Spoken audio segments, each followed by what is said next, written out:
Father Michael has served as a senior consultant to the Alaska Staff Development Network for more than 20 years. In addition to serving as a keynote speaker at state, national, and international conferences, he teaches 6 graduate courses per year for Alaskan educators through the Alaska Staff Development Network and Alaska Pacific University. Which is where I got the money. His courses are in the area of Alaska studies from an Alaskan Native perspective, as well as cross-cultural communication. More than 2,000 Alaskan educators have taken his 3-credit courses. Oh, During his 40 years of service in Alaska, Father Michael has been honored by the University of Alaska Board of Regents, the Alaska State Legislature, the National Governors Association, the Alaska Federation of Natives, and the Order of St. Innocent of the Orthodox Church of America. He's the author of 4 books, including Another Culture, Another World, and Conflicting Landscapes. His 10-hour PBS television series, Communicating Across Cultures, was broadcast nationally. He's an adjunct professor at Alaska Pacific University as well. Father Michael's message of cross-cultural understanding is one our nation needs to hear. Even though he often says he dresses in 4th century garb, his mind is 21st century cutting edge. So it's my pleasure. I hope you'll all give Father Michael a really warm welcome.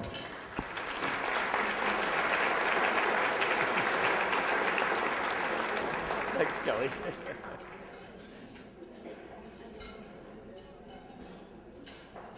Well, good afternoon. Good afternoon. It's working? I'm not a great artist, but I'm going to refer to these 2 easels during my talk the next 45 minutes. This is a real Alaskan presentation. These crooked triangles represent icebergs. The blue line is the edge of the water. The tip of the iceberg is only 15-20% of the formation. And I use this in my cross-cultural communications class as a metaphor for people trying to communicate. The tip of the iceberg is what we can see of each person in public. Their facial expression, their body language, the words they say, what you say and put out there for everyone to see and hear about yourself, but it's only a small portion of each person's personality and character. Most of what we're thinking and feeling, our beliefs, our attitudes, our worldview, they're hidden from view. And in fact, to a certain extent, they're even hidden from ourselves. I'm going to come back to that in the second half of my talk. But when I first came to Alaska 42 years ago, I had this experience just sitting in the public school classroom and then eventually the teacher's lounge. As we've discovered here at this forum often enough, in many rural Alaskan districts, there's a significant turnover in personnel. First-year teachers come and they're impressed with the environment, the magnificent mountains, the sea, the glaciers, the abundance of wildlife. So the first year, the first few months, it's great enthusiasm. But around Thanksgiving, late October, early November, they're dragging into the faculty lounge, collapsing onto a chair and exclaiming, "These kids." By the spring semester, this time of year, or maybe a little earlier, it's the same body language, but it's, "These people." By the middle of the second year, it's, "This place," which means they're leaving to be replaced by new rookies the next August who will go through exactly the same syndrome. These kids, these people, this place, and out of here, and again, and again, and again. Now this represents a good deal of professional frustration, a good deal of confusion on the part of well-intended, committed, certified, and staff from our school staff and our professional recruiting. What's going wrong? I would say at least half of the problem is chronic and continuous intercultural miscommunication. So what's your culture? I ask my students at the graduate level, what's your culture? I often get their ethnicity. I'm part this and part that and part something else. That's your ethnic background. Your culture, I would submit to you as one of my 3 definitions, is the way you see the world. I discovered soon in my teaching career in rural Alaska that I did not see the world the same way my students did. The same word did not mean the same thing to me as it meant to them. I could give you a list of these. We could spend the whole afternoon talking about it. On time is one of them.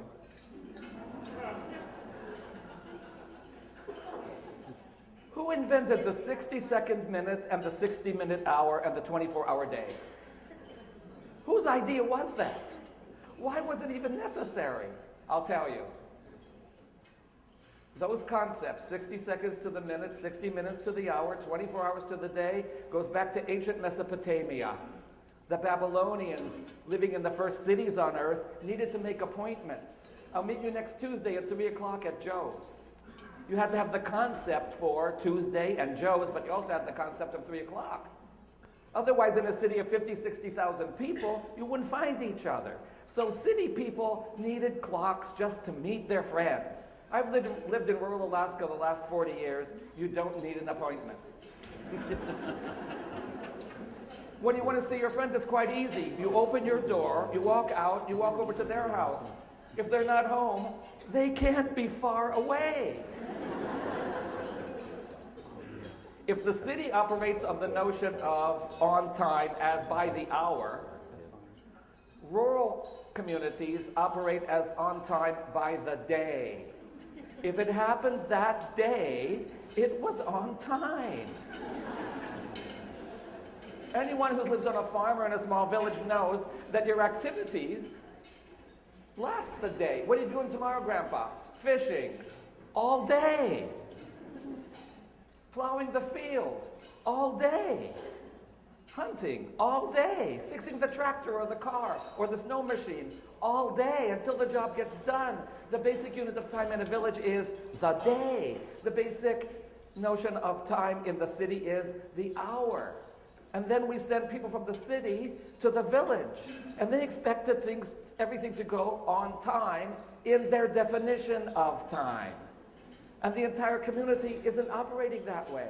And they get frustrated. These people, these kids, this place. You see, we can teach people about this before they get there. I would submit to you that we would not send Peace Corps volunteers overseas without weeks of preparation.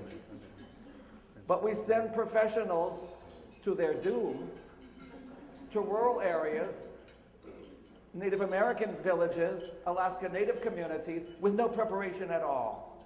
And this is a kind of, illusion. I realized when I got off the plane in 1970 on Kodiak Island, all the kids in my village were speaking English. They were wearing Nike Keds. They were eating pizza. They looked superficially like kids from any other place in the United States. It took me a couple of years to realize my students did not see the world the same way I did. And I have to give at least one illustration of this. Teaching 4th grade biology, I used the word animal. I thought I knew what an animal was. I thought my students knew what the word meant. They understood the word, but the concept was something very different in their mind than in mine. My icebergs represent infancy and early childhood. You emerge from this below the water area at the age of 2 or 3 when you can talk. But all these attitudes, beliefs, and behaviors that we have as part of ourselves were learned together with our language in infancy and early childhood. You learned the entire grammar of your language by the time you were 3. Maybe you didn't have a complete vocabulary, but you had the grammar down pretty solidly by that time. And with that grammar came, at the same time, simultaneously came all the cultural norms and rules, which are part of the way you see the world.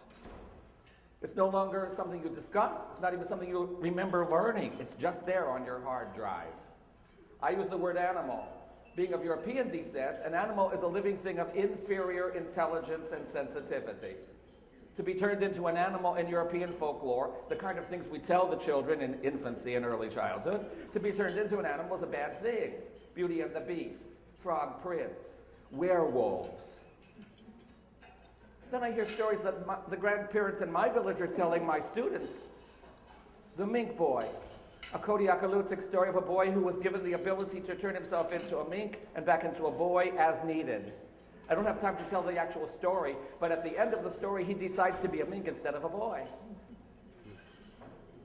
I never heard a story like that. Native American people have this sense that animals are not inferior form of life. They see things humans can't see. They hear things humans can't hear. They smell things humans can't smell. They know things humans don't know. And they're in cahoots. So if the deer, the caribou, the moose doesn't smell the hunter coming with their big noses or hear them coming with their big ears, the sparrows tip them off. You can never outsmart them. You can never overpower them. You can never trick them. Then how do you ever catch any? And the traditional belief is, you catch the animals that let you. Why would they let you? Well, there's a story for that too. In the Alaskan cultures, raven often plays the same role as here in Arizona or New Mexico, coyote might. So you get the idea of the kind of character he is. Raven's walking along the beach one morning, and the first human beings arrive in what the Chivak people, the people on the west coast of Alaska, remember as a big clam shell. How many humans, I don't remember, but there were a lot of humans that came like refugees out of the ocean. And Raven meets them. What kind of thing are you, Raven said, circling around. I've never seen anything like you. Stubby little legs, obviously you can't run very fast. No feathers or wings, clearly you can't fly. Teeth worth nothing. You call those claws? Pitiful. Pathetic, ridiculous, doomed. There's no way creatures like you will survive even one blizzard here, let alone 6 months of winter. There's no way you're going to survive. I don't know what I'm going to do with you. Raven called all the other Arctic animals together. Look what I found on the beach this morning, Raven said. And the animals looked at the first people and came to the same conclusion. Ridiculous, pathetic. Hypothermia is going to wipe them out. They've got no future here. Exactly my assessment, said Raven. The animal said, yeah, but Raven, they're kind of cute. Let's keep them. Raven said, I'm not against that, but I don't see how it's going to be possible. The animals huddled for most of the rest of the day, and toward evening came back with this proposal. What if we give these ridiculous, pathetic creatures our fur and feather for cover, for clothing? And what if we give them our bodies, our flesh, as meat for food? Couldn't they survive then? Raven considered this proposal. You know, that just might work. But why would you do that? What's in it for you? And the animal said, we will give these ridiculous, pathetic new creatures our feathers and fur for clothing, for cover, and we will give them our bodies as meat in exchange for gratitude and respect. And that's the deal the first people made with the animals.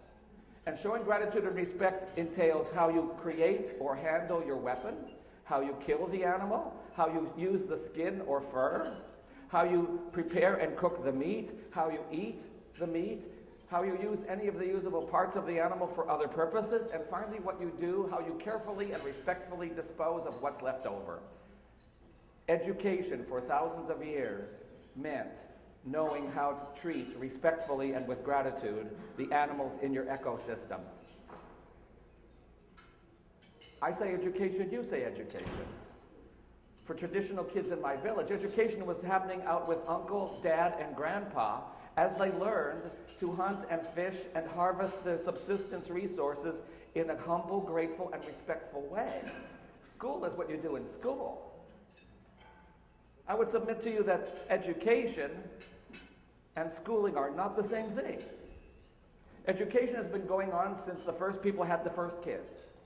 It's passing on information, knowledge that is useful, meaningful, and relevant for the next generation. Schooling, on the other hand, is what you do in school. I wish they were synonymous, but we all know better. Not everything I learned in school proved in the long term to be meaningful, useful, and relevant to my life. In fact, I went to college. I took entire semesters of courses that turned out in the long run to be useless, meaningless, and irrelevant. And I had to pay tuition for it. So when I used the word animal with my students, it really meant a reality that was not even on my radar screen. It meant something totally different to them. When I use the word hunting, in European culture, it's something you do as a recreational activity. For them, it's how you become a human being in a humble and respectful way. So the words didn't mean the same thing. We were chronically miscommunicating, and that's the tip of the iceberg. I drew this sort of, these two circles, two moons perhaps in eclipse. The green area where they've overlapped is where we've communicated. The first circle represents what I've said. The second circle represents, I hope, what you heard me say. But they're not completely congruent. If I gave you a quiz on my talk next week, there would be already this area I said, but you didn't remember. You spaced it out. And there would be this area I never said, which by next week you will have inferred. And that's as good as it gets. There are those situations where we barely touch each other. My example of animal and animal. We shared the word, but the meaning was totally different. And then, of course, there are those instances where we miss each other completely, as every married couple knows. Now, that's the tip of the iceberg, but I want to go back down to the bottom. There are behaviors that we learn in infancy and early childhood that complicate the way any two people understand and relate to each other. By the time we're 60 days, 2 months old, every human being has picked up a tempo. Not in their DNA, but from the people who have taken care of them in the first weeks and months of their life. It's a kind of metronome setting. If you're familiar with pianists who have those little devices that you can set ticking either faster or slower, depending on the piece. We all have one. If you were born in the American Northeast, Boston, Pittsburgh, Buffalo, Philadelphia, the tendency there, the tempo of the whole city and millions of people around you is a very fast tempo. That's how fast people talk, that's how fast people walk, and that's how fast they chew their food. It's the tempo of the city around you, and we absorb it from our care providers. The other extreme may be the rural South. I have an aunt. My aunt. Wow. My aunt talks. I'm told sermons are the South are longer because God is a 3-syllable word.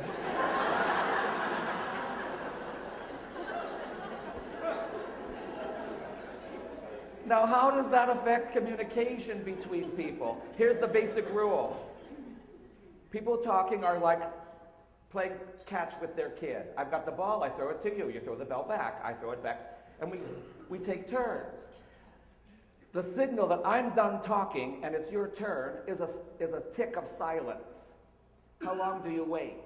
Well, if your ticker's going this fast, I talk, you talk, I talk, you talk, I talk, you talk, that's New York.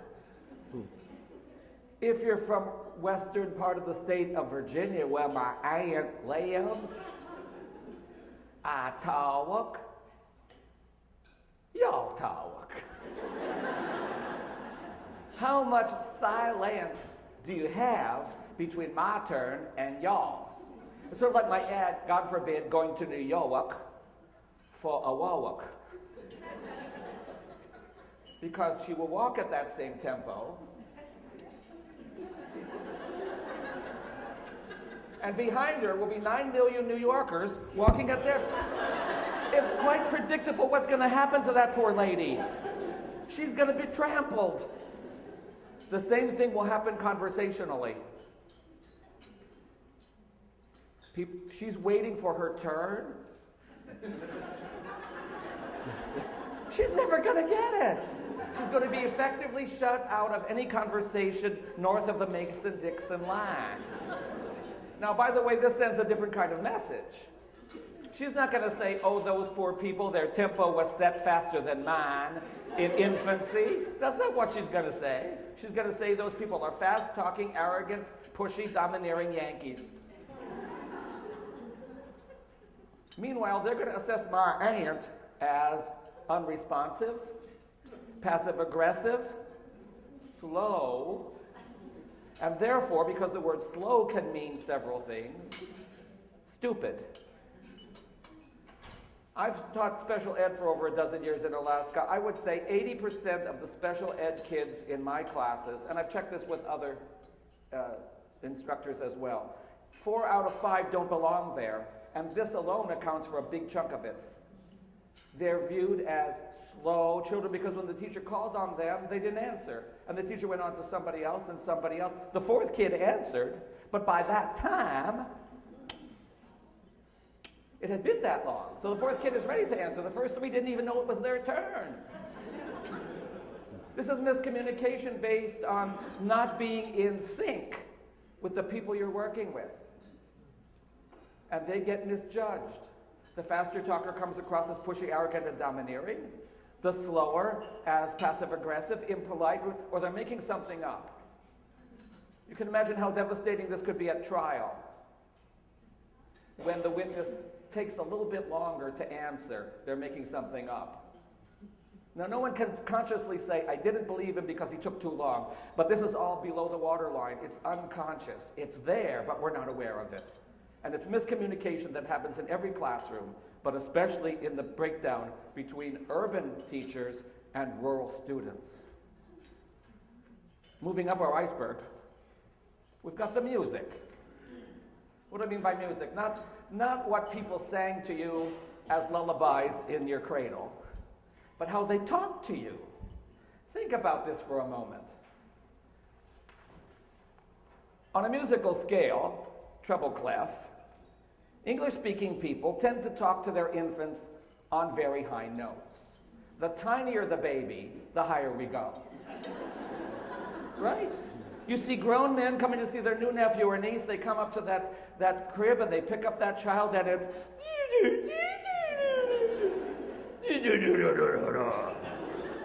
what are we doing to that child? We are programming onto their hard drive every note he or she will need for the speaking of English.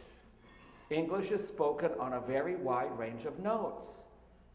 The tinier the baby, the higher we go. We squeal at our infants in English-speaking cultures. Native Americans don't do that. Hispanic parents don't do that. East Asians don't do that. On the musical scale, they speak to their babies the same way they talk to everybody else. No special squealing notes for infants. So in a Hispanic family, a Native Alaskan family, ta-ta-ta-ta-ta-ta-ta-ta-ta-ta-ta-ta-ta-ta. Ta-ta-ta-ta-ta-ta-ta-ta. Not high, not low, just ta-ta-ta-ta-ta-ta. When mama gets excited, when there's some danger, she can go to a higher pitch. Ta-ta-ta-ta-ta-ta-ta. That's her danger note. So this kid in this village or this barrio is hearing all his life, ta-ta-ta-ta-ta-ta-ta-ta, ta-ta-ta, danger. Okay. Then that child goes to this kindergarten. And you know how the preschool teachers talk. Good morning, boys and girls. Now, if you were squealed at in infancy, that high sing-songy pitch says, I love children, I think you're cute, we're going to have a good time, you have nothing to fear from me. But if you're from this culture, and this is danger. This is I've lost my mind hysteria. The woman is out of control. That high sing-songy pitch is not at all reassuring. It's downright frightening. From the first day of school, these kids are terrified of this really weird woman who was ringing their fire alarm every 7 minutes. Now, is Miss Brown trying to terrify the minority children in her classroom? Of course not. Is she aware that that's what she's doing? No. Do those kids want to come to school tomorrow? Probably not. Can anyone explain this? Well, I just did, but I mean otherwise, right? Music is important in the speaking of English. It's the bad news for all the gentlemen here, by the way. Research has shown that in America, at least, probably Canada too, I can't generalize, women listen to the music and give the music almost 50% of the value in a conversation. But men tend to ignore the music almost completely. This explains, guys, why your bride, your wife, your daughter, your mother, your girlfriend probably recently turned to you and said, "What did you mean by that?" Ladies, when you say that to us guys, we have no clue. The gentleman will probably now repeat what he just said the first time, exactly the way he just said it. This is called, in highly technical sociolinguistic jargon, digging your own grave. Now we're going to have an argument and no one's going to know what it's about. The answer is, you sang it wrong. Let me tell a quick anecdote about myself in this situation. I came home over 20 years ago when I still lived in Juneau. 2 o'clock in the morning, blizzard conditions. My plane was delayed, I was exhausted. I dragged my suitcase out of the car, down the street, through the front entrance of my home, turned on the lights. Much to my surprise, my 2 middle children, Ekaterina and John, were waiting up for Dad. Now, when a teenage boy is waiting up for his dad, you know what he wants. Money. When a teenage daughter is waiting up for Dad, she's got news. I flipped on the lights, and there before me were these 2 teenagers. Katrina jumped up and said with great enthusiasm, "Guess what, Dad? I got the lead in the school play." 2 o'clock in the morning. Wincing into the newly illuminated parlor, I turned to her and said, "Oh, that's terrific, honey." And we went to bed. 2 weeks later, however, Katrina and I were disagreeing about something or other, and she said, "And you didn't even care I got the lead in the play." Fortunately, son John was present on this second occasion. He said, "Now wait a minute, Katrina, I was there that night. Dad said he thought it was terrific." That's my boy. She said, "Yes, but he didn't mean it." I teach about this. At least I know exactly what she meant. I should have said, as all the ladies here already know, "Oh, that's terrific, honey."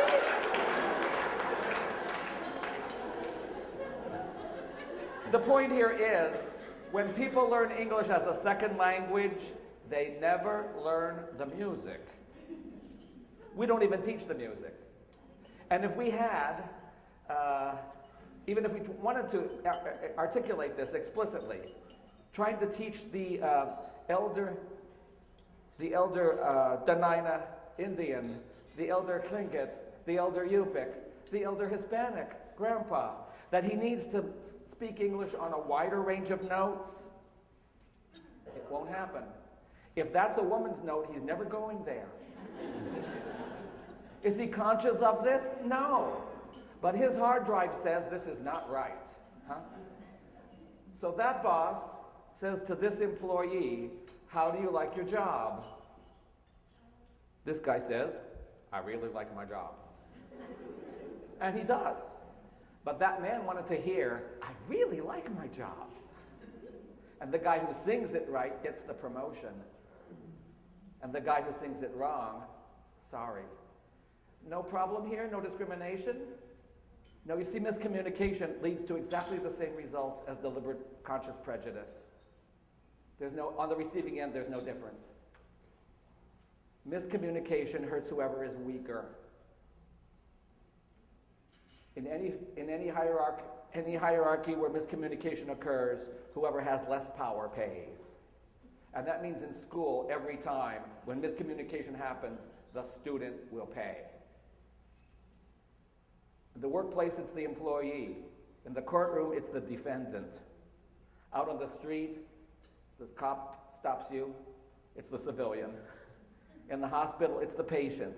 When miscommunication occurs, whoever has less power suffers the consequences. And when that's the story of your life, the impact on you is identical and indistinguishable from deliberate, conscious, premeditated discrimination and racism. So as I've worked in Alaska for 40 years, I could ask people in almost any institution, a hospital, a school, a university, any workplace, government agency, is there a problem here with discrimination, prejudice? The minority people say absolutely. The majority people say not a bigoted bone in our bodies. And they're both right. Because it's 90% miscommunication. It's not conscious. And Ms. Brown is not trying to pick on those minority kids, but those minority kids already don't like school. It's a scary place to go. And it's miscommunication that lays the groundwork for this from the very first days of our educational, or rather our schooling experience. Moving up the iceberg, there's distance and volume. How close do you stand to someone when you're talking to them? Well, it depends what part of the world you're from. English-speaking people pretty much stay at arm's length from each other. French-speaking people, both in France and in Africa, tend to stand at sleeve length from each other. Mediterranean people, Greeks and Italians, stand at elbow length from each other. Here's an easy question all of you can actually answer already. What happens when the Italian tries to talk to the Englishman? The Italian gets this close, the Englishman backs away. The Italian gets this close again. The conversation that starts here will be out the door in 10 minutes. They actually did a videotape of two Italian friends, two men on the streets of Rome talking to each other, then two Frenchmen on the streets of Paris, then two Englishmen on the streets of London, and digitally counted the number of times each pair of friends made physical contact. The two Italian men made physical contact, touching, bumping, punching, whatever. In 10 minutes, they made physical contact over 300 times. The two Frenchmen, over 100 times. The two Englishmen, never. That's cultural. But different tribes in the United States have different distance settings. You get too close and the conversation stops. And again, it's not conscious. It's the way we're wired. It's on the hard drive, to use the computer sense of this. How close is close? How far is far? Well, it depends where you're from. And here, I learned this from a delegation of students who came from West Africa. They came to my office and complained of racism. They said, discrimination here in Alaska is much worse than we ever could have expected. Now, by the way, these guys were our football team and our soccer squad. They were all 6'2", 3 and 4, and they were all 200 and more pounds. Who was picking on them? This did not compute, right? What's your evidence that nobody likes you? And they said, we can't make friends. There's a color barrier here that none of us can penetrate. We sit down at the table in the dining hall, and the other students get up and leave. We walk toward them, and they turn their backs and walk away. We have social apartheid on our campus. I said, I'll get back to you. And I enlisted a few other colleagues to keep an eye on the Nigerian men. It turned out they stood closer than Americans were used to. And their volume dial was set slightly louder. Now just imagine a 6'4", 250-pound African guy trying to get friendly by getting twice as close as you expect and talking louder.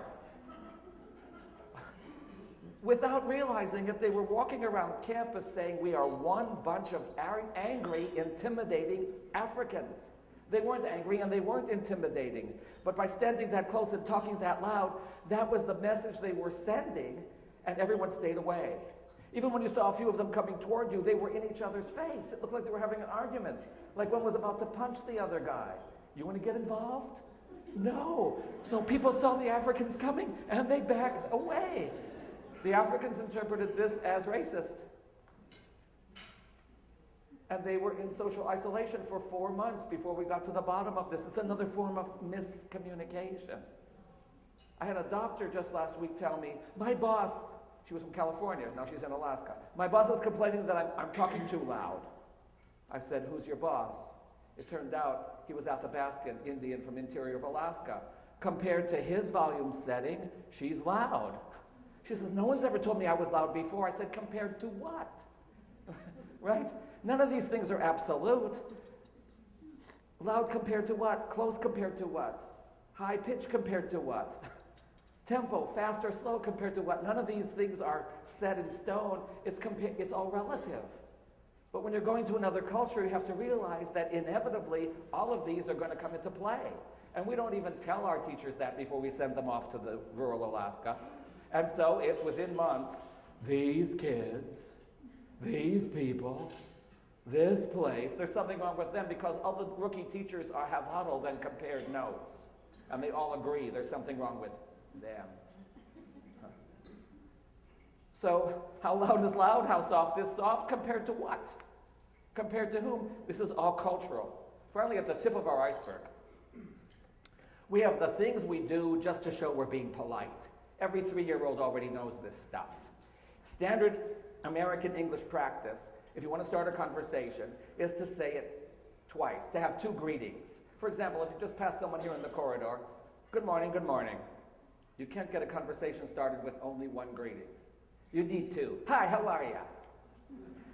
The polite answer to hi, how are you is fine, thanks. That's the polite question, and you get the polite answer. But there's also the honest question. I sprained my ankle a couple months ago. I've been walking around with a cane. Some people walk down the hall and say, hi, Father, how are you? They want the polite answer. I just say, fine, thanks. It's clearly a lie, but that's what they wanted. There's another kind of greeting, the honest question. Good morning, Father. What happened to your ankle? And they get, I slipped on the ice. A problem you wouldn't have in Phoenix, right? But you can't mix them up. Someone says, hi, how are you? I fell on the ice. No, that's not going to work. You got to know what the polite questions are with the polite answer, and what the honest questions are with the honest answer. Now here's the problem. In Yupik, my wife's culture, there are no polite questions. All the questions are honest questions. So I once did this. I called the school teacher. I knew she lived with her elderly parents who hardly spoke English. I was braced to speak Yupik if I had to, and sure enough, the grandpa answered the phone with a yeah. No hellos, no goodbyes. This is not a culture that has polite questions. It's the honest question all the time. Yeah. It means I'm on the line, I'm listening. And it just slipped out. I said, hi, how are you? For 20 minutes, he told me. I didn't know he'd been sick. I got his symptoms, the medication he was on, his next medical appointment. 20 minutes later, I finally could interject. Is your daughter home? No, click. Just because I teach about this doesn't mean I get it right, but I can say there was miscommunication, not how rude. See, that's the difference. I can just say we miscommunicated, not there's something wrong with him. Most Native Alaskan cultures don't have polite questions. If they ask you a question, it's a question they wanted an answer to, a sincere answer, right? Now, that's different cross-culturally, but these are what I would call the rituals of politeness. Some cultures have them, some don't. In my culture, Eastern European, things weren't done just twice. Twice is good in English. Think about it. You have to end the phone conversation. You need 2 goodbyes. I gotta be going, okay, see ya, okay, bye-bye. Everybody got their 2 goodbyes in. If you don't, I gotta go, click. They'll call you back. Why'd you hang up on me, right? Now, when did you learn that you need 2 goodbyes? In infancy and early childhood, by watching the adults around you. This is, again, on our hard drive. It's just the way we're wired. In my culture, it's 3 times, not just twice. If we had a meal like this as a family gathering, the aunties who did most of the cooking would be monitoring everyone's progress. Oh, she finished the turkey and the stuffing really quick. They must really like it. So they bring more. Would you like some more? The polite thing to do is to refuse. Oh, I couldn't. I had so much. They don't take no for an answer. But there's a lot left, and it's really delicious, isn't it? Oh, it's really delicious. Well, then have a little more. Well, all right. So the ritual is adamantly refuse on the first offer, waver on the second offer and capitulate on the third. That's the polite thing to do. How did you learn this? By watching the adults when you were a child. Or you got a lecture like this on the way home. It still echoes in my ears. My mother saying to me, "You took the turkey on the first offer. You act like you're starving to death like we don't feed you at our house." So one way or the other, you learn what the polite ritual is. Saying goodbye in my culture takes about an hour and a half. I've timed my relatives. You look at the clock and say, "Is it that late? We really have to go." But this is only the first mention of departure. You don't move yet. Everything is done in threes. Everyone starts a conversation on a different topic. That conversation topic is exhausted. You look at the clock a second time and say, "We really have to leave. It's getting late." They bring refreshments at that point. You're going to stay at least 20 minutes, half an hour more, consuming the refreshments. Now those are done. You look, "Oh, it's that late. We really have to go." It's the third time you mentioned leaving. So now, since you said it 3 times, you stand up. As soon as you mention this, as soon as you stand up, everyone else stands up, blocking your exit. Now we're going to talk standing up for a while.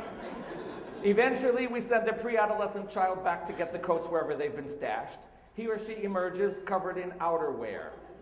We ignore this child. He or she should perspire first, and then, taking mercy on them, those who plan to leave put on their coats and make a slow maneuver around their coatless counterparts to get to the door. In Pennsylvania, or Alaska for that matter, people at that point slide into their boots and shoes, which have been stashed in the entry. Half of the time at this point, one of the aunties says, "You're leaving?" Like they hadn't noticed until now. "You can't, wait. And they rush back into the kitchen to package provisions for the 14-minute ride home. Now with pumpkin pie and chicken wings, those in coats, or now themselves perspiring, kiss their aunties goodbye and hurry out to the car. This last part of the ritual is called warming up the car. It is done with the engine running, but the windows lowered. If you're warming up the car, why would you roll down the windows? Because the coatless, shoeless relatives have by now exited the house and are standing on the curb, continuing their farewell conversations with the departees. In northern climes, eventually, those on the sidewalk begin rather frantically jumping vertically to stave off the first effects of hypothermia. This is the signal that you can finally leave. But from the time you said we should be going to the actual departure is anywhere from 90 minutes to 2 hours. I know that. That's how we say goodbye politely.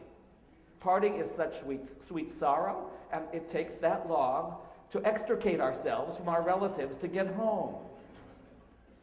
38 years ago this month, I took my Yupik bride of 1 week to visit my family for the first time. About 2 hours before I actually planned to leave, I looked at the clock and said, "I guess we should be going." My wife got up, put on her coat, and walked out the door.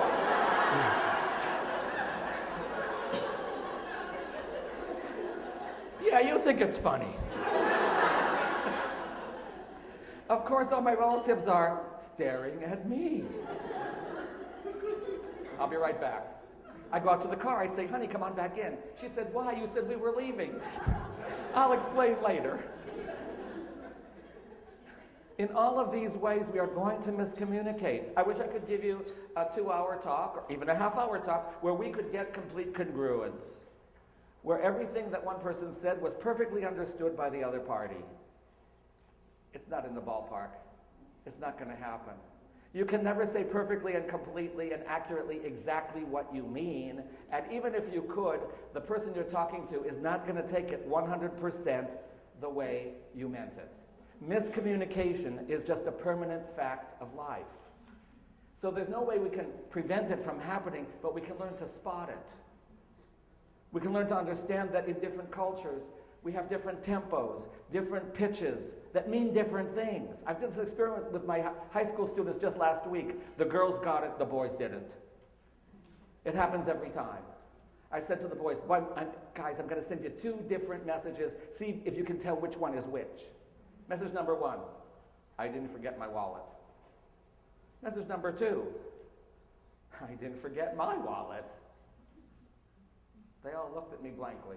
I tried to do another one. Okay, I got all my homework done. And I got all my homework done. Nothing. I went through 6 of these. Finally, a sophomore in the front row raised his hand. I think I got it, he said. What? He said, well, you said everything twice. Yes. And the second time, it sounds like you're happier about it. No. I had to explain. You know what I realized? When I said it sarcastically, I also smiled. He was reading my face. You know, I didn't forget my tickets. Huh? So he saw the smile. No, that's not it. The boys just didn't get it. They're in trouble for the rest of their days. The girls get it right away. I got all my homework done means you didn't, you fool. But I never said that. Music changes the meaning in English. It doesn't change the meaning in Aleut or Athabaskan or Tlingit or Yupik or Inuit. You can't do it. See, so we have a whole culture that just isn't paying any attention to the music because in their culture, the meaning cannot be changed by the music of the tone of voice. But in English it can. But do we ever teach kids that? Probably not. So they could come across as being sarcastic or rude, using a tone of voice that they didn't see anything wrong with, but the teacher is somehow offended. They didn't answer when I called on them. They weren't being attentive. No, you just didn't give them enough time. They might have my aunt's setting. How do you know that when it's a kid you've never met before? We can miscommunicate on all of these levels and the politeness styles besides. So what can we do about it? I would insist that before we send teachers to Alaska Native or Native American communities, they need a good semester in training on this. Because remember the rule, when miscommunication happens, whoever has less power pays. Why should that be 5- and 6-year-old children? We should stop doing that to our kids, don't you think? Because we're setting them up for an attitude towards school that is not positive and in fact downright hostile. We can go into all kinds of other reasons why they feel that way and why they drop out. But I would submit to you that this is a whole aspect of our problem that we very seldom focus on or explore. And yet it could be critical to starting kids off with a positive attitude, communication that's really effective, and aware of the differences that all of these are inevitable. All of these are going to happen in every minority classroom in the country, and for that matter, the world. So expect it to go wrong. It's nobody's fault. The system never works perfectly. When communication breaks down, don't get upset. It's nobody's fault. We're doing the best we can, but chalk it up to miscommunication and not stupidity, not rudeness, not ignorance, not deliberate defiance of authority, which is how it usually, these kids, that's what they're being accused of. There's something wrong with these kids. There's nothing wrong with those kids. But they're raised in that village that has been there for thousands of years, and that's the way we do it here. And why should we adjust to this imported professional whom we know won't be here more than 2 or 3 years at the most? This is our village, this is our culture, these are our people. We embrace and we learn all of these things long before we come to school. It's not going to change. So when miscommunication happens, I think one other thing we have to learn to do. We have to be able to say, I think we just miscommunicated. The pattern is to try to ignore it as if we ignore it, it'll just go away. This doesn't happen. We ignored it for 4 months with those Nigerian men. They were ostracized. Only when we could say to them, I feel threatened when you stand that close. I feel like you're angry when you talk that loud. Once we could name the problem, then we could deal with it and resolve it. But no one knew how to do that. I feel blank when you blank. And then the problem is there for dispassionate discussion and resolution. We can fix it. And at the end of all that, I think we have to say, forgive me. It's my last point. People nowadays say sorry. They don't even use the I part of it, just sorry. It's an expression of regret. I regret that the whole thing happened, but no one's taking any responsibility. Please notice that forgive me is totally different. First of all, it includes me. I'm acknowledging my role in whatever the miscommunication was, me. But the verb forgive is in the imperative mood. It's a command. Even if you put please in front of it. Please forgive me. Now the person who hears those words has two choices. They can forgive, which means we wipe the slate clean and we start fresh tomorrow. Or not forgive. I'm going to stay angry and I'm going to stay angry with you all week, maybe forever. Huh? Whose anger is it? It's their own. We often think of forgiveness as what you do for the other guy, like they deserved it, they went to rehab or they repented of their sins, right? And now we'll forgive you, as if we're doing them a favor. But in fact, when you think of it in interpersonal relationships, forgiveness is what you do for yourself. Because the alternative is for you to become that much more angry. When I say forgive me to someone, I'm inviting them to put their anger, their resentment, their hurt feelings in the trash can and go home. Not take it home with them and dump it out on the parlor floor or into the kitchen, take it out on your spouse and your kids. Forgiveness is not what you do for the other guy. Forgiveness is what you do for yourself. We have to teach this. In a multicultural America, we are going to miscommunicate. There's no way around it. But we can deal with it in a healthy and happier way. We can acknowledge that we miscommunicate, and we can look for these levels of miscommunication as they occur, and when they do, we can fix it, ask forgiveness, and go on. In this way, we'll be able to peek into each other's cultures and be enriched by them. In this way, we'll all learn how to be better human beings. And that's what a multicultural society offers us, a chance to expand our experience of being a human being. All our tribal people simply call themselves that. Tlingit means the people. In the interior, the Athabascan people, Dene, the same as the Navajo people here in Arizona. I've told some Navajo friends, this is the linguistic evidence that the Navajo are in fact really Alaskans who couldn't hack it. They have a different story, but we won't go into that. Inuit means the people, the human beings. The name for Aleut, Unangan, means the human beings. And then there's my wife's people, the Yupik. Yupik means the real people. The genuine human beings. I'm convinced that in America, as we learn to understand each other and learn from each other on all of these levels, we're all going to learn how to be real people. And as we do that, we'll help make our great land even greater. Thank you for inviting me to Phoenix today.